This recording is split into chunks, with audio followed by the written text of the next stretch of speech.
studios in New York City. This is Charlie Rose.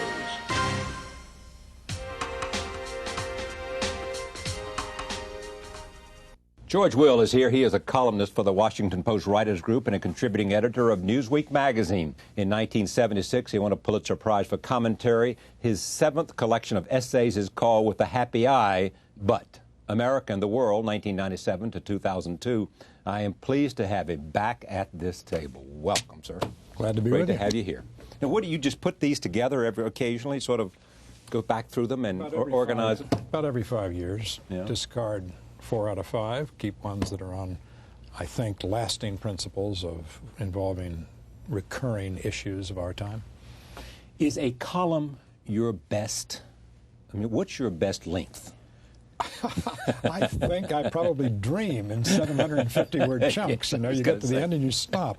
Yes, that's right. It's a very exacting discipline. It is. Pascal once said to someone he was corresponding with, said, "Sorry about the long letter. I didn't have time to write a short one." Yes, it's harder exactly to write short. Yeah. I wrote a doctoral dissertation. It's about 500 pages long, great sprawling, undisciplined glob. And, on what subject? Tolerance. I said there was too much of it going around. It was on the First Amendment and stuff like that. Let me move to the defining time for George Bush, President number 43. Why do you believe it's necessary now? Because we have waited 11 years. In the instruments of surrender after the Gulf War, the Iraqi regime was given 15 days to comply with revealing what weapons of mass destruction they had and to begin the UN-supervised destruction thereof. Well, more than about 4,400 days have passed since then. We know this, there's a critical mass of forces have come together in this one man, a recidivist liar, a sociopath, and a war criminal. He's fired ballistic missiles at 4 countries near him. He launched one of the bloodiest wars since 1945 against Iran. He's used these weapons of mass destruction against his own people. He has been willing to forego $180 billion of oil revenues to pursue accepting the sanctions rather than allow weapons inspectors in. So we know he has hegemonic designs, an insatiable appetite for astonishingly dangerous weapons. I mean, some of them. I mean, one of the biological weapons he has is a fungus, the primary role of which would be to cause an outbreak, a mass outbreak of liver cancer in children. Now, that is a unique approach to war. It is said that he didn't use these weapons during the Gulf War, especially against Israel, because he feared a nuclear attack against Baghdad. Certain death. Well, I don't know if I can't read his mind. I know I can't either, but I mean, that argument is made which would suggest that deterrence has an impact on him. Deterrence may have an impact on him, but what happens if one of these agents gets loose in the city of New York in the ventilating system of a skyscraper, and you can't find his fingerprints on it?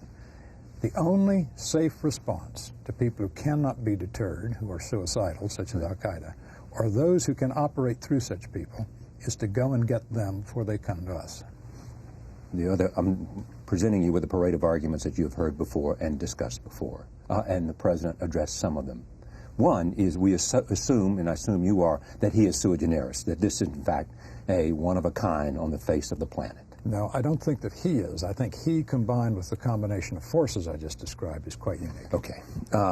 Maybe people as evil as he is or more evil, but he has the weapons that make him different and one of a kind. Secondly, what risk is there that if under attack he will use everything at his disposal, thinking that he's going down with the ship? It's called the Samson option. You bring down the temple around you. Yes. Israel worries about this. Israel is the likely target. Israel supports the United States, right, which tells you something about their sense of the dangers. But I talked to an Israeli general this week who said the following to me: I don't worry about what they may attack. We're not worried as much about an attack against us as we are worried about the destabilizing of either Egypt, Saudi Arabia, and other Arab countries, Jordan specifically. To which I would respond, what is so wonderful about the stability of Egypt? It depends on who follows Mubarak. Mubarak could very well be better than what follows him. Well, in 1944, we went ashore in Normandy to destabilize Europe. Hitler stabilized Europe. Yeah. Well, we don't But want you're that not kind of comparing stability. Mubarak to Hitler. I mean, that's a No, stretch. I'm not. Except, by the way, that he has a medieval cum Nazi anti-Semitism permeates his press. And intellectualism. Oh, I mean, it's just, but look, it is in the United States' interest. It is in the interest of 99.9% of the people in the Middle East to bring modernity to that culture. That's the great fight. Is not between them and the United States. It's between the modernized, the Islamic world. Right. It's between those in the Islamic world who want to modernize and those who don't. And you put people like the royal family in Saudi Arabia among those who don't. Do you put the royal family in Jordan among those who don't want to modernize? Because that's clearly not true. No, that's certainly not true. No, indeed, I'm sure that the royal family of Jordan would like to have some company, some more civilized regimes around them. And it does seem to me that the way to break the ice that has frozen these people, you know, we have a wave of democratization from Southeast Asia all over Latin America. What's been exempt? There are 22. We just saw it in action in Brazil, didn't we? There are, well, you know, democracy's messy. Exactly. That's the way it goes. But there are 22 if you count the Palestine Authority, government entities in this so-called Arab world, not one democracy. Very few, Sakharovs and Solzhenitsyns even, those great noble dissidents. But in an interesting way, there's the beginning of a democracy in Iran. Precisely. Iran is a not an Arab country. Very interesting case, because Iran is a place where the regime hates us and the public likes us. You and I talk to the same people like Bernard Lewis. Exactly. Whose argument has been consistently. Absolutely. Who also believes, as you do maybe, that the establishment of a democracy in Iraq is critically important. Now, here is my question. Is it because they want to use that to democratize all these other countries, or simply because they think, you know, the United States would do well to have a place that could be, you know, a laboratory? I think the answer is that we believe, with reason, that democracy is infectious. We've seen it. We saw it happen in Eastern Europe. There was just, people reached a critical mass of mendacity under those regimes of the East Bloc, and it exploded. And I do believe that you will see a ripple effect, a happy domino effect, if you will, of democracy knocking over these medieval tyrannies. So if we can establish a democracy in Iraq, it may very well bring a democracy to Saudi Arabia, notwithstanding what that democracy might look like. We trust the people. And in Egypt. I certainly trust the people more than I trust that terrorist-supporting regime. In Saudi Arabia. Absolutely. Notwithstanding what kind of friendship they have exhibited over the years with the United States, and also the sort of exchange of support for oil. Notwithstanding. You take your chances. Absolutely. And if necessary. Condoleezza Rice is quite right. She says there's an enormous condescension in saying that somehow the Arab world is just not up to democracy. No, and there's an enormous ahistorical error when people say, well, we can't go into war with Iraq until we know what post-war Iraq's going to look like. Yeah. In 1942, a year after Pearl Harbor. Year of my birth. A year after Pearl Harbor, did we have a clear idea what we were going to do with post-war Germany? No. With post-war Japan? No. Of course not. We made it up as we went along, and we did a very good job. You know what we benefited from? We benefited, first of all, from a far-reaching president in that case, Harry Truman, you know, and we also benefited from George Marshall, and we benefited from very strong individuals. And also... And I think we have the finest national security team since Truman. Okay, but let me finish my thought. Go ahead. We also benefited from a very, very strong bipartisan Congress with all the people that you know, from Vandenberg and across, right? That's right. But I think, I think there's much more bipartisanship than meets the eye. In these arguments between the president and his so-called critics, the critics are really pretty muted. This is what's been called the narcissism of small differences. I mean, Al Gore has given a speech criticizing. Can you tell me what Al Gore's position is? Yes, I can, but I don't think it's so significant. I mean, the interesting thing about that... He says what Ted Kennedy says, Saddam Hussein's intolerable, right, has to disarm or go. Right. I mean, this is a fairly small difference. Yeah, exactly. But it basically says that we shouldn't be distracted by a war against Iraq, is what he says. We ought to focus first on Al Qaeda and finish the war against terrorism. And that's what he said. And before that, the same people said we shouldn't focus on Iraq until we settle the Palestinian-Israeli dispute. There's always something to say ought to come first if you really don't want to do it. Where do you think that stands, a Palestinian-Israeli dispute? And if you were a Palestinian, do you think that it has now been clearly proven that you ought to change the Palestinian regime Authority? change? Yes, Look, yes, where the regime change. The Palestinian people were the worst-led people of the 20th century, and that's saying something. Yeah. In 1914, in World War I, they supported the Ottoman Empire and lost. World War II, they supported Hitler and lost.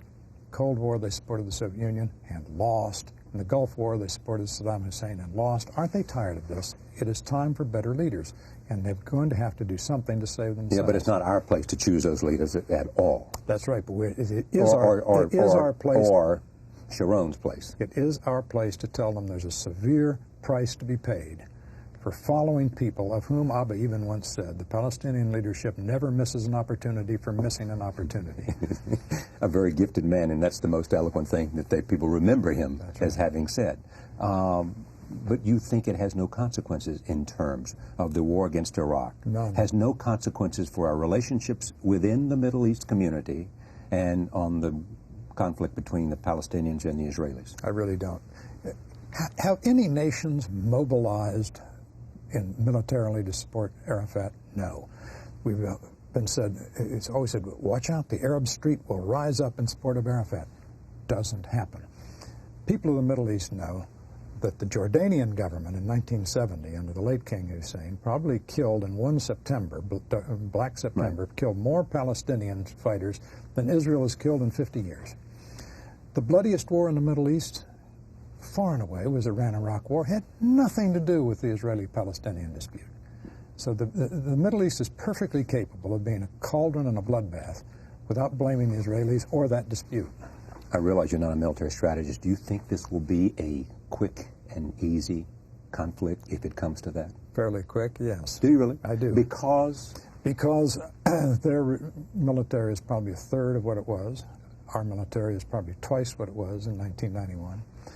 He cannot engage us in the desert because our precision weapons now and our bombing and our drones spotting the targets are much too and probably doesn't want to. He learned his lesson in the Gulf War.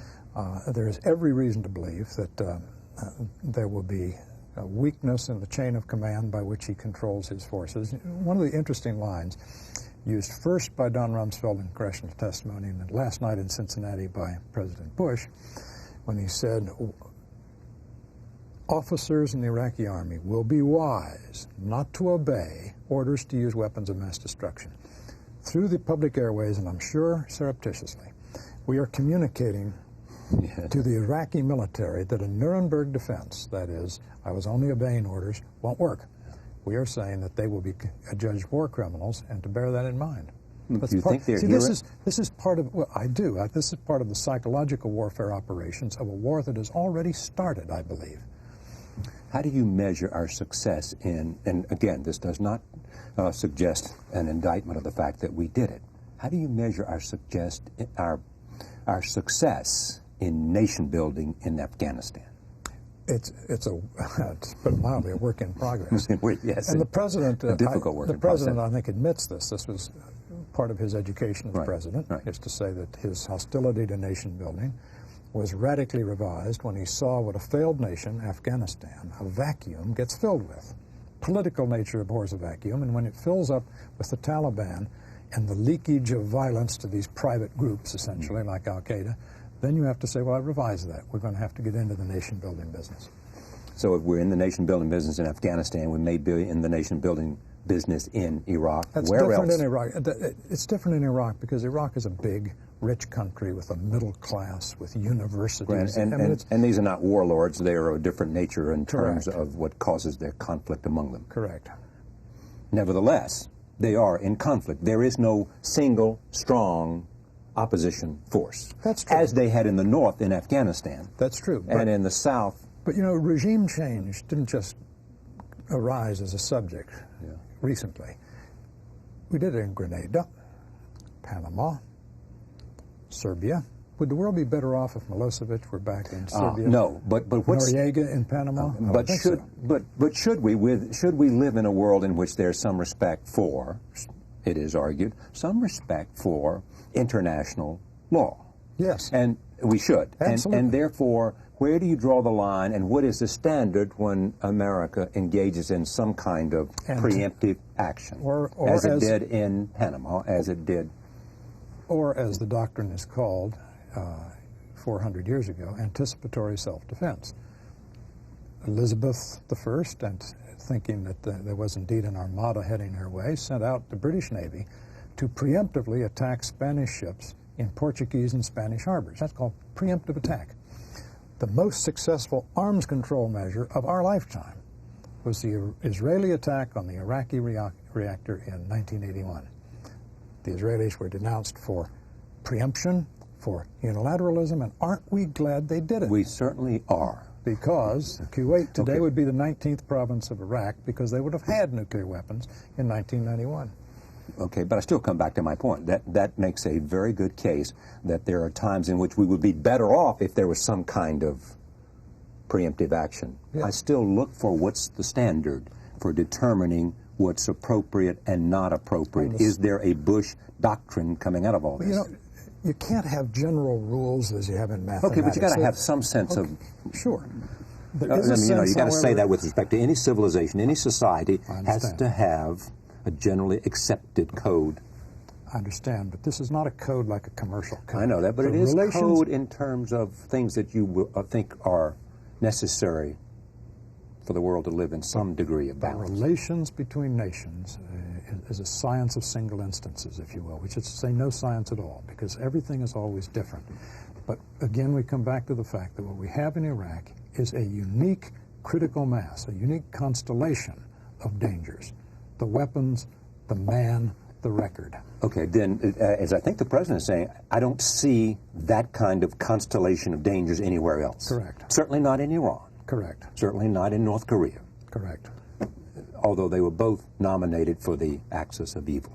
I suspect, I can't prove this, but I suspect that North Korea was brought in for affirmative action. That is, so there'd be a non-Islamic nation in there. I thought so too. You know, just to make sure that we're not talking about a clash of civilizations exactly here. Right. Yep. Is this a clash of civilizations? No, the civilization... Well, but stay with me. I don't mean to clash of Muslim versus Christian, Catholic, Christian or Judeo conflict. Is it in some way, though, a clash of civilizations between modernity and something else? In that sense, yes. It's a clash of epochs. There's the modern epoch, and then there are these people frozen in the 14th century. And that's what has to be resolved. But it is not primarily a clash with the United States. It's a deep fissure, not deep enough, and not evenly divided enough yet, but a deep fissure within the Islamic world. And there's no doubt, none whatever, about the outcome.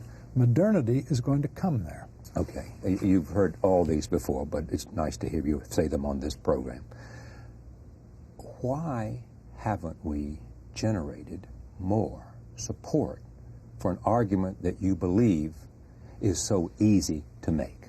Well, first of all, the support we've got: Israel, the United States, Britain, Turkey, Italy, Spain. That's not chopped liver. That's a pretty good chunk of the civilized world.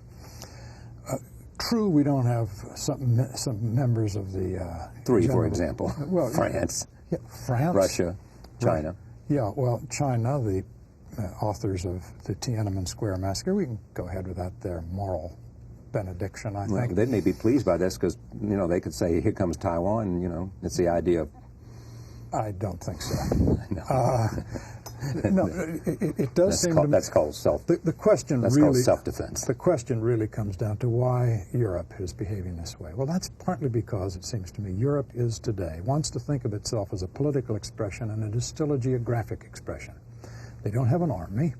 They haven't been able to discipline themselves to create the real sinews of projecting power in the world, and therefore they are content to posture and moralize. Well, the world is not run by posturing and moralizing. At the end of the day, rhetoric and diplomacy without the sword is in vain. And we have the sword. And there's a certain envy, palpable envy, on the part of European elites that the United States is at the wheel and they're not. And therefore, there is an attempt to rein in the United States, not because they Well, where is that coming from? I mean, clearly you're saying it's not Britain. And clearly you're saying it's not Italy because of Berlusconi and Blair. That's right. I mean, is it only France you're talking about, or are you talking about France and Germany? France and Germany. And I'm not sure where the Germans stand, because Schroeder used that much more as a political survival tactic rather than some. And Germany may be different also because they have a history of anti-war fever there. When don't have a history of war fever. Yeah, the idea of a war without Germany is something I can live with. No involvement, no presence, nothing, right. just on the sidelines, right. like Switzerland. Exactly right.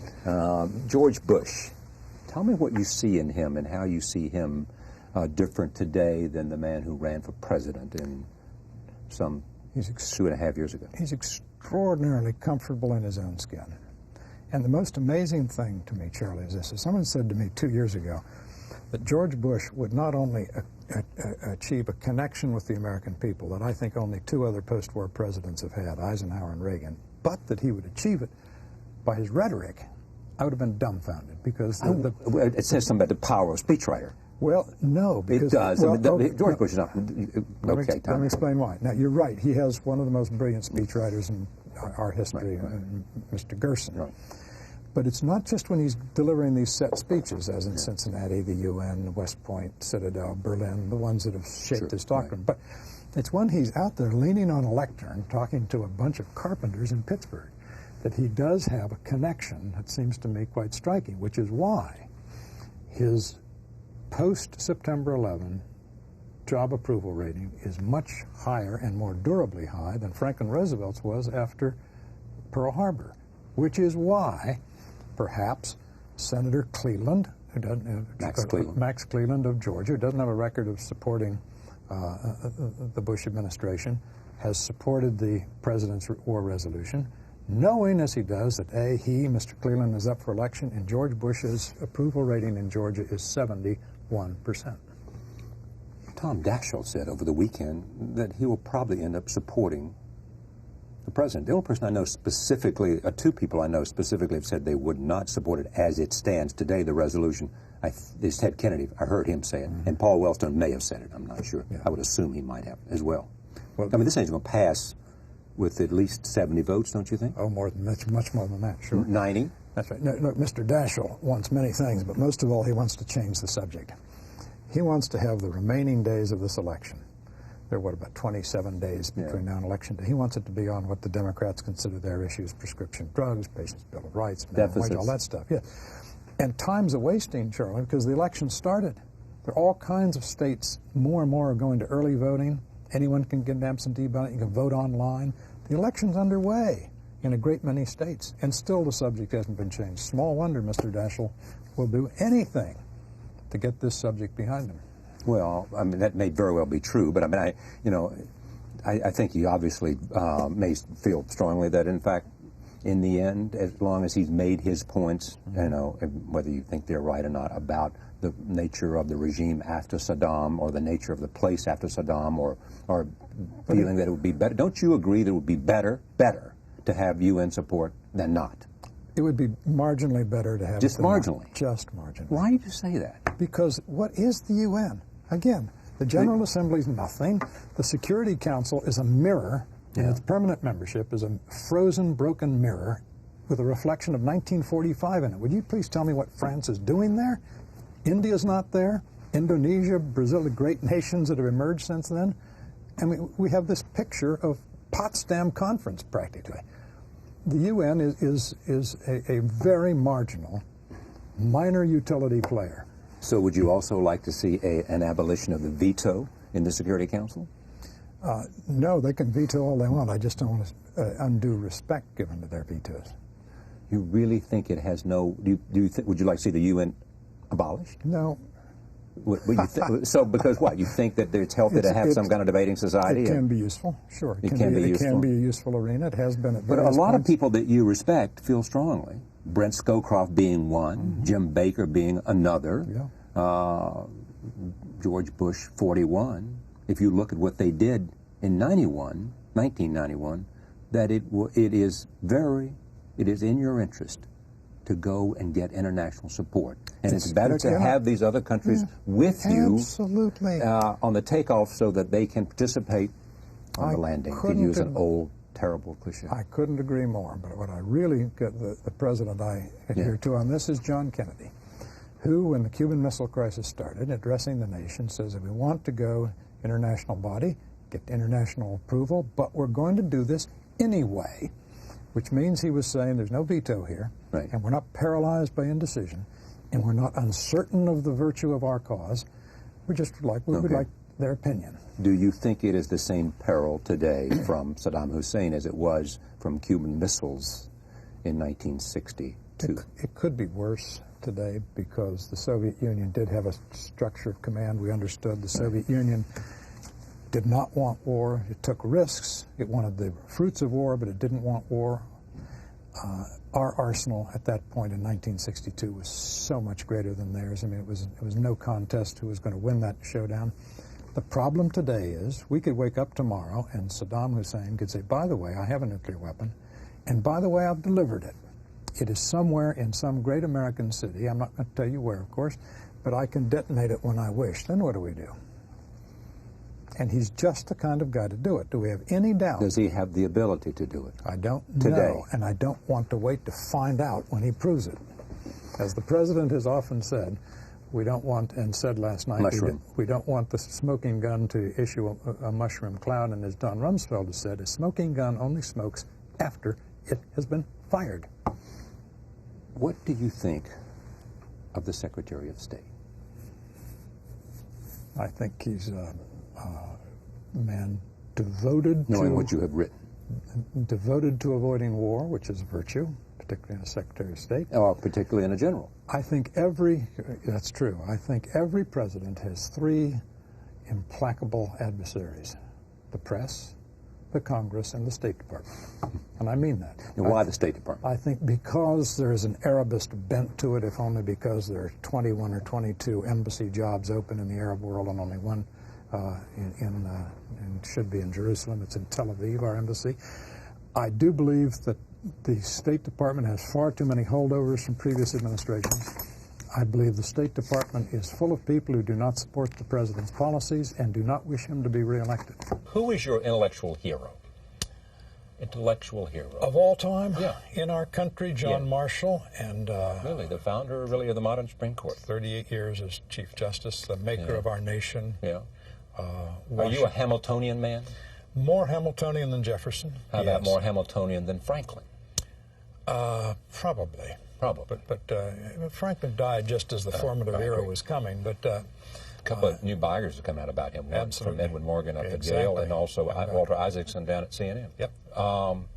But in the end, the greatest American of all was George Washington. I agree with that.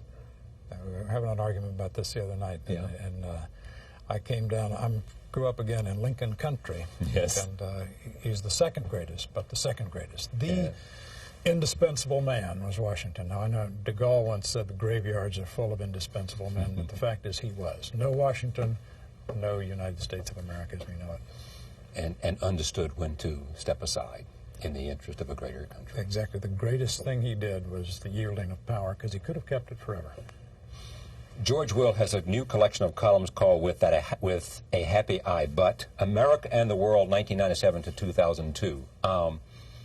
The most interesting thing about where we are in history is that it seems to me a critical moment in terms of where important decisions are being made that may very well shape the next 25 years for sure. Absolutely. You know, and they ought to be a very, very healthy debate about that. It's not just about Iraq, but it is a healthy debate. And it ought to be. I didn't say it wasn't. I said it ought to be. You know, and in a sense of what our role really ought to be, so that we understand, and also so that we exercise it as well and as wisely as we ought to. Absolutely. You know, and not arrogantly. No, I think that's right. I think the president is convinced of two things. America is so powerful, more powerful than you can realize until you sit where he is, and for that reason, humility is in order. Yeah, more powerful than it's ever been. Absolutely. Nothing like it in terms of global supremacy since Rome. It is an amazing time. Thank you, my friend. Great Enjoyed to see it. you. We'll be right back. Stay with us.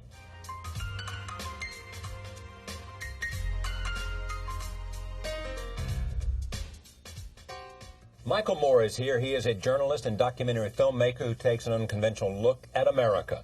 Roger and Me, his 1989 landmark film about the downsizing effects by General Motors, is the highest-grossing documentary of all time.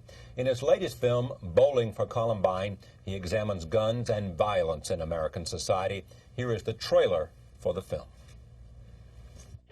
He's Michael Moore, America's favorite whistleblower, the man in everyone's face, the guy asking the question, are we a nation of gun nuts or just plain nuts? My name was second highest on the bomb threat list, which kind of made me mad. Why? Because you didn't make it to number one? There's been kind of like an ego thing there, you know, knowing that I was number one at something. I loves my gun, loves my gun. I'm here to open up an account. Okay, what type of account? I want the account where I can get the free gun. You do a CD and we'll hand you a gun. Well, here's my first question. Do you think it's a little dangerous handing out guns in a bank? Now he's taking aim at America's most controversial subject. Why do you think we have so many gun murders in America? Because everybody's first reaction is pull the gun out. The town of Virgin, Utah has passed a law requiring all residents to own guns. This is a great place to raise your children. There has been a terrible shooting. After Columbine, no one could figure out why the boy had resorted to violence. Why would kids do this? You don't think kids say Dad goes off to the factory every day. He built missiles. What's the difference between that and the mass destruction at Columbine High School? I guess I don't see that connection. United Artists presents the sensation of the 2002 Cannes Film Festival and the only film to win a unanimous jury prize. And then Moses himself showed up. From my cold, dead hands. 10 days after the Columbine killing, Charlton Heston came to Denver and held a large pro-gun rally. How can the NRA come here? To me, it's like they're rubbing their nose in it. Mr. Heston, I'm a member of the NRA. I was wondering if maybe I could talk to you about the whole gun issue. Critics are calling it scathing, incendiary, hilarious, and provocative. Our children get turned into little monsters. But who was to blame? What were the suspects doing the morning of attack? I'd heard that they were bowling. Bowling for Columbine. Why wasn't anyone blaming bowling for warping their minds? A movie that will have you up in arms. Thank you for not shooting me. I am pleased to welcome Michael Moore back to this table. Welcome back and congratulations. Thank you. Thank you for having me. We're going to talk about the film Bowling for Columbine, but first I want to give you a chance. I just talked to George Will. You may have heard some of that conversation. Yes, I did. I imagine you have some differences.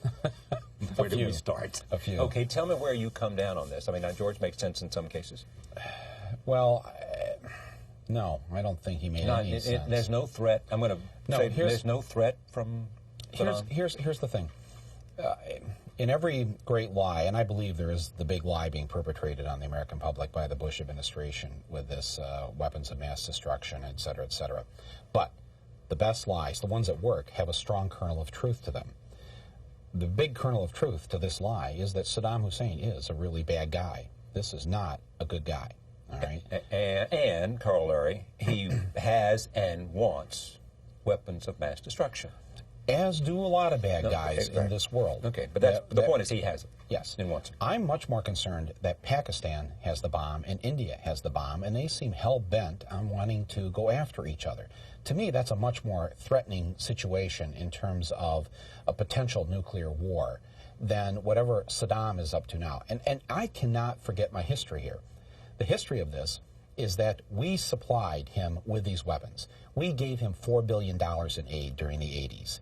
We allowed biochemical companies in the United States to supply him with the ingredients for these biological weapons in the 1980s. This is all in a 1994 Senate report that laid the whole sad story out. He gasses the Kurds in 1984. What do we do a year later, November of 85? We restore full diplomatic relations with Saddam Hussein in Iraq. And that is the issue that I would like to address. I don't believe Bush has shown us the credible evidence the way Kennedy did 40 years ago this week. You know, those pictures that he had the other night, last night on the, you know, that is not the same as Kennedy saying, here's the missile, and there it is.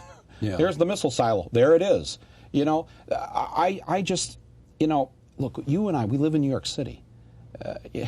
I think if you talk to most New Yorkers, I mean, there's a sense that the other shoe hasn't dropped yet. You know, we're all in this kind of tension we've been in for the last year. What's the next thing that's going to happen to us? And what's being done about that? Do you, Charlie Rose, feel any safer a year later than you did, after 9/11 last year? I do, actually. You do? In this city? Yes, I do. Wow.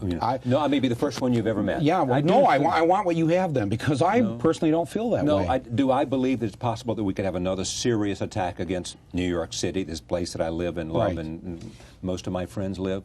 Yes. Do I think it's possible? Do I think we're safer than we were a year ago? I do. I think we're safer because they've uncovered lots of plots. They know a whole lot about them, and a number of them are on the run. So I think we are in a better place than we were. We're not in a safe place. We're not in a totally secure place, but we're in a better place. Yeah, but better isn't good enough for me. Me either. I mean, but I don't think there's ever a perfect. I don't think that we can totally.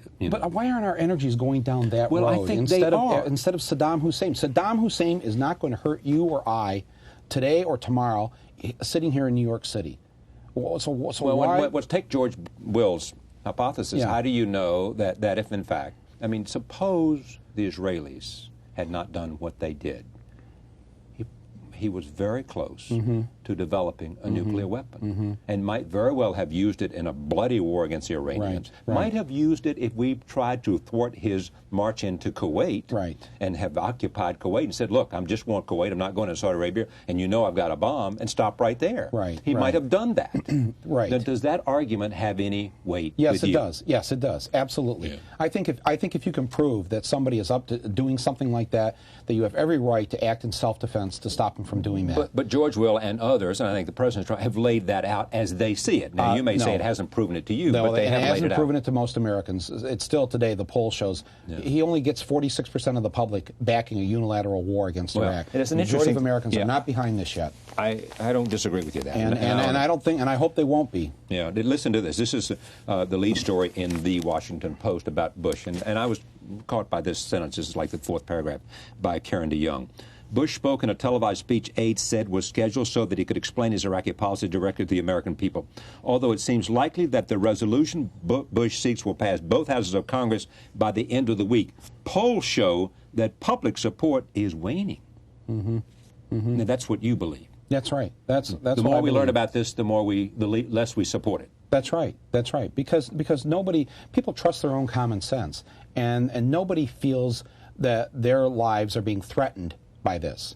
For those who oppose the war, as you do, how do you define the threat of Saddam Hussein, and what would you believe reasonable to do about the threat? I don't honestly think it's a threat. I don't think that this guy is a threat to me or to anybody I know. I think this is all a distraction. I think he's no more of a threat now than he was 10 months ago or 20 months ago, and this has all come up now. And I think this is a gut feeling that most people have about this, is that there's an election coming up, and this is I think Bush is really in trouble. I think the people are enraged by what's happened with the economy. Look, in the 20 months he's taken office, the stock market is down 35%, 2 million less jobs. We had a budget surplus of, the whole litany of things. Everyone knows that they're living it, I don't think the fact that all the dot-com implosion took place and the stock market took place because of the telecom overcapacity is necessarily in any particular administration's fault. Oh, I agree with that. Oh, absolutely. But Clinton's gone, so we'll leave him alone. It may be some other greedy people's fault. Right. But for the average American who was convinced to put their money into the stock market, because they saw the wealthy people they did really great during the 90s. Right. So maybe I should invest my own personal savings into this. How many billions have been lost? Just average Americans who've lost this in the last few years. It's.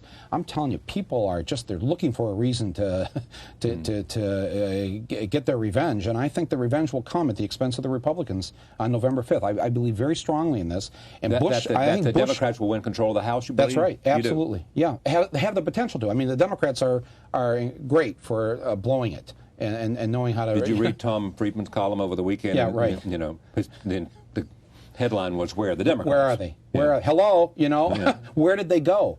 There's 435... To raise all those issues that he said, and Tom Friedman's agreeing with you in this particular case, that the American public is more concerned about all these other issues. He went out on a book tour promoting his book. And that's what I did too. And he says... 47 cities I went to, that's all I heard from people. All they talked about were these domestic issues. That's exactly right. Not that they didn't mention the war, but there was a much more prevalent interest in what's happening to them in terms of their savings, in terms of their 401ks, in terms of prescription drugs, in terms of their health benefits, in terms of education and violence. That's right. That's exactly right. And if they're concerned about terrorism, the question is, what happened to the original mission? Where is Osama bin Laden? That's my question for you. Where do you stand on that mission against terrorism and the effort to get Osama bin Laden? That's a good mission. To find Osama bin Laden and bring him to justice, if he's the one that committed this act and it appears that he's the one who did it, absolutely.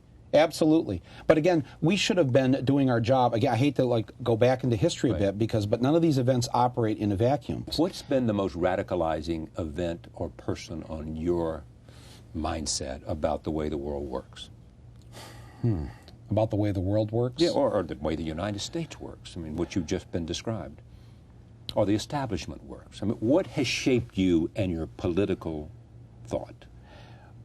Certainly Vietnam, certainly civil rights, certainly...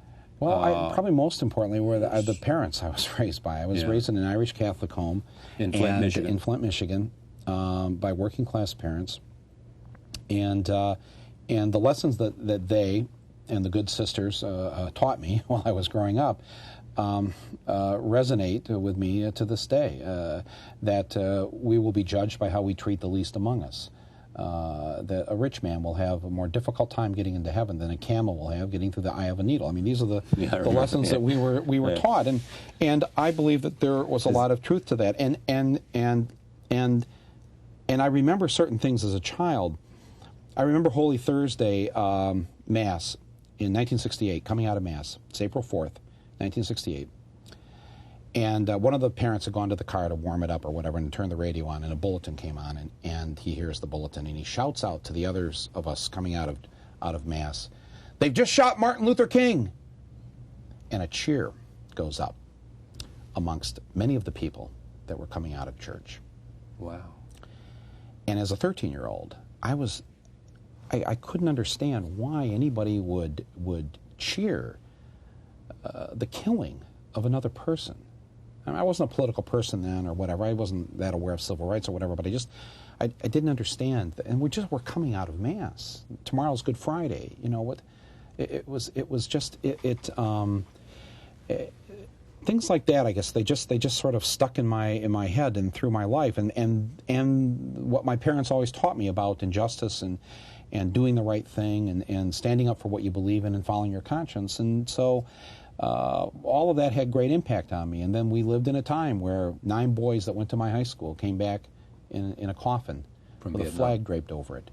And and I think, and because I love this country and because I want it to be better and I think it can be better, I've learned that the most patriotic thing to do is to always question what's going on, to never accept or believe what is being said. Yeah.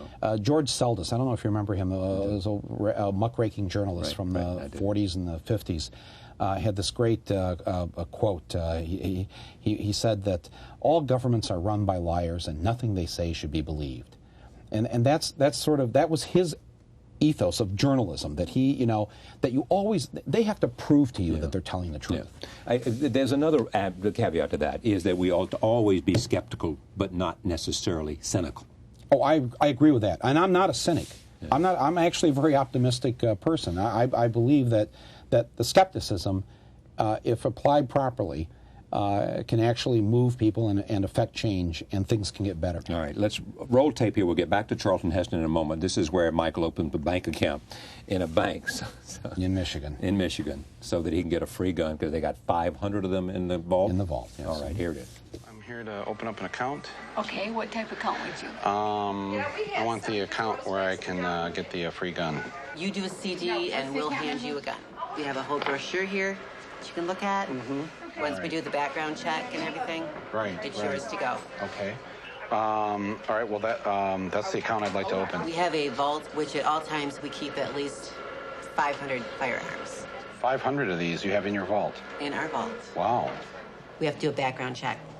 At the bank here? Or? At the bank, which we are a licensed firearm dealer. Oh, you are?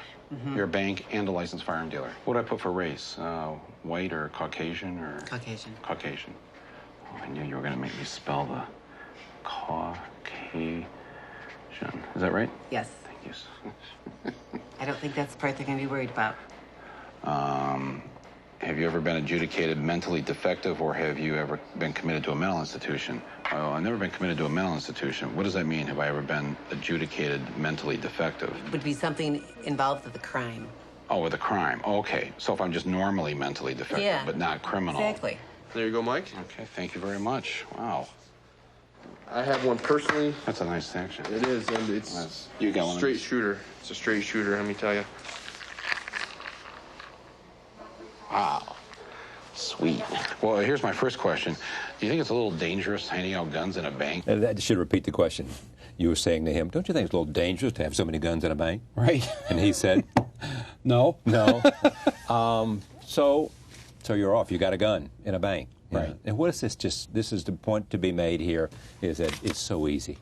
That's right. To get a gun. It's so easy, and we can't see the insanity of this. There were so many things like that we found in research for the film. I mean, schools that would have auctions to raise money for the schools, or raffle sales, and they'd be raffling off a gun at the school. You know, it's like, doesn't anybody get this? It was just bizarre. All right, here is Marilyn Manson in a conversation about guns and violence. He was blamed, right, for Columbine. Okay, here it is. Two byproducts of that whole tragedy were violence and entertainment and gun control. And how perfect that was the two things that we were going to talk about with the upcoming election.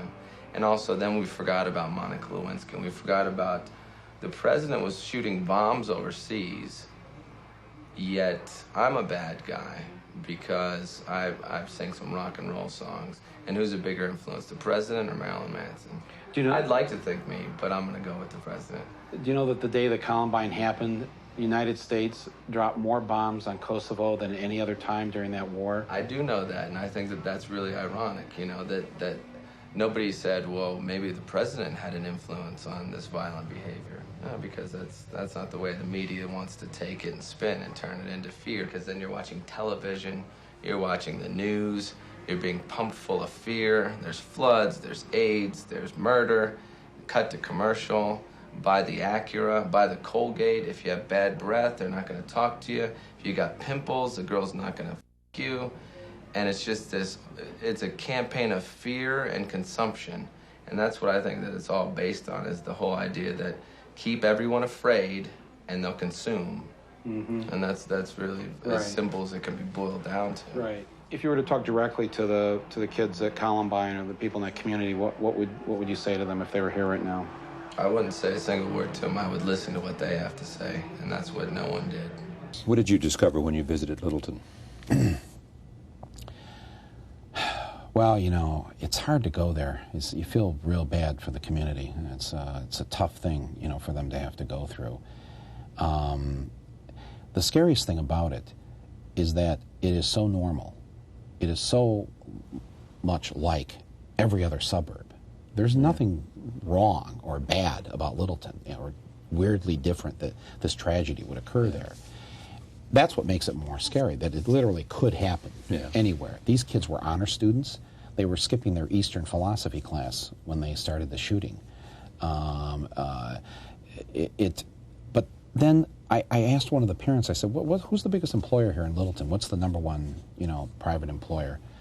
Lockheed Martin, the world's largest weapons maker, is the number one employer in Littleton. And so I went to see them. What does Lockheed Martin make?